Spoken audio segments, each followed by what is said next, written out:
Yo, dudes, the Empire's pretty chill. Maybe you could, like, join it or something.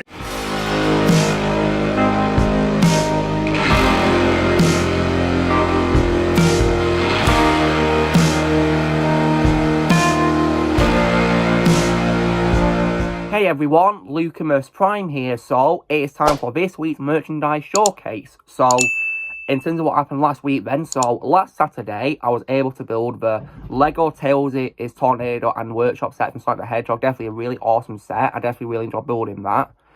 But in terms of actual figure unboxings, I unboxed my Mego figure of Captain Spock from Star Trek II: The Wrath of Khan. Definitely a really awesome figure. Definitely one of my favourites I've unboxed, absolutely. And when it comes to today, I went to Manchester to do some shopping. And I got several things, you know, like films and games and also 2 figures too as well. So in terms of films I got, so the first one is one of my favourite films by the director Ron Howard of all time, because as you guys recall, I've already managed to get Willow by Ron Howard. This is also one of my favourite films by Ron Howard as well, and this is, to me, in my opinion, an absolute masterpiece of his, one of my favourite space films of all time, which is the absolutely amazing Apollo 13. Yeah, I definitely really love this film. Definitely a really great film. I'm so glad to finally have it. Then I got a film by Robert Zemeckis as well. Definitely, in my opinion, a great recent film that he's done too, which stars Denzel Washington in one of his best performances, in my opinion, of all time. And that's the movie Flight. Definitely, in my opinion, a really great film. And definitely proof that Robert Zemeckis is still capable of making great films when companies like Disney and HBO Max don't screw him over. Definitely a really great film, in my opinion. If you haven't seen it, I'd recommend it. Then I got a film as well by one of my favourite directors of all time, probably my favourite crime director of all time, Martin Scorsese. This is a biopic of his, which starred Leonardo DiCaprio in one of his many collaborations with Scorsese. And this film also has, of course, the Oscar-winning performance by Cate Blanchett, which, of course, gave her the Oscar for Best Supporting Actress. And that, of course, is the movie The Aviator. Definitely, in my opinion, a great film. I must also say underrated too by Scorsese. I think he definitely deserves a lot more attention. Great film by Scorsese it is. Then I got a film from this year, which was a film which is actually directed by Robin Williams' daughter, Zelda. And this one also has my favourite role of all time from Catherine Newton as well. And this is the movie Lisa Frankenstein. Definitely, in my opinion, a good horror film from this year, absolutely. Definitely, in my opinion, a really good film. Then after that, I got some video games as well this week. And so 3 of them are games on PS3, and one of them is a PS Vita game. So when it comes to a PS Vita game that I got, it's for another Lego game. And I think it's safe to say that my Lego collection for PS Vita games is now complete with this game.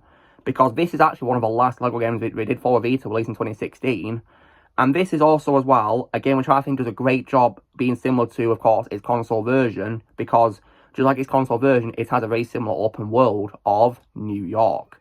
And this video game, of course, is Lego Marvel's Avengers on PS Vita. So I've already planned its PS4 version, and hopefully I can plan on this version too. Hopefully. We'll see how that goes.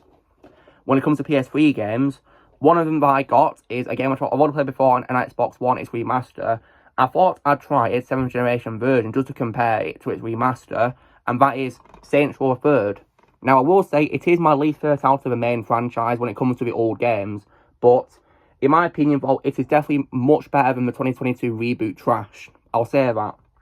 Because while I might not be a fan of this game because of what it does in the story, when you compare the gameplay of it to its predecessors and also to Saints Row 4, which in my opinion is better, it's still, in my opinion, much better than the reboot, in my opinion. I'll definitely take this over a reboot any day. So I thought I'd get this to compare it to its remaster. I've already got its remaster on PS4, so I thought why not compare it to its original version. Then after that, I got another installment in the Ratchet & Clank franchise, because recently, guys, I have played its PS4 remake, which is based also on a movie as well. And I thought it was a really great game, so I thought I'm definitely interested to get more of them. I've already got several games in the franchise already on PS3, and I've also got Rift Apart on PS5. And I got another game on PS3, which is Nexus. So I'm definitely really interested to play this, absolutely, because I loved, of course, the remake. And hopefully, this and the other PS3 games I got Ratchet & Clank will be just as good, if not better. We'll see how that goes. And then, when it comes to games, I think I've saved probably my favourite one till last, because this is actually a bundle of 2 games which I wanted to get really badly, and it's part of my favourite video game franchise, which involves Greek myth, and it also, of course, involves Norse mythology in its most recent 2 games, and it features my favourite PlayStation protagonist of all time, which is Kratos, and that collection, of course, is God of War Collection Volume 2, which includes the 2 games being Chains of Olympus and Ghost of Sparta. I've been really desperate to play these games because it means, guys, that I can rank all the games, because I've played, of course, the Greek Myth Trilogy, I've also played Ascension, and of course, the 2 Norse Mythology games, and now I can finally, of course, play these. I did have their PSP version backwards compatible on PS Vita, but they unfortunately don't have trophies, but thankfully these versions do, so yeah. And of course, better graphics, of course, because it's on a console version, not a portable version, so yeah. I'm definitely going to play these, and one day, guys, I'll definitely rank the games. Then I got 2 action figures today. One of them is for a character from, of course, the Warhammer 40k franchise.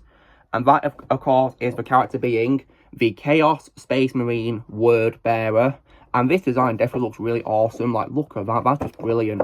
Comes with really coolly designed weapons. There's the character's face there. Looks pretty menacing, I must say, really.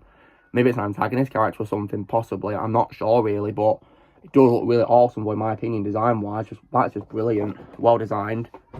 Then, last but not least, I got a figure for a Transformer. And this is for a Decepticon, as this character appeared in my favourite Transformers film of all time, Bumblebee. And this character only has 1 line in the opening sequence, but it's definitely, in my opinion, a well-delivered line by John Bailey, who voiced him. And he sounded just like his G1 counterpart, in my opinion, Corey Burton. Where, of course, he said at the line, "Destroy the launch pad, let none escape." And that character, of course, is Decepticon's mad scientist, Shockwave, as he appears based on Bumblebee, and I'm so glad to finally get a new figure of Shockwave. I've already had figures of him based on Dark Moon and Fall of Cybertron, and I've now got a figure of him based on Bumblebee, which I'm happy about. And yeah, that's what it looks like on the back there. Definitely really excited to unbox this in the future. Yeah, definitely a really cool figure. So guys, that's what I got this week. Hope you guys enjoyed that. So, you know the drill, guys. Be sure to give this video a like. Also, be sure to talk in the comments what you guys think of what I got this week. Let me know what your favourite was in the comments below. Also, be sure to join Team Fan by pressing subscribe and views coming in the future. And I'll see you all later.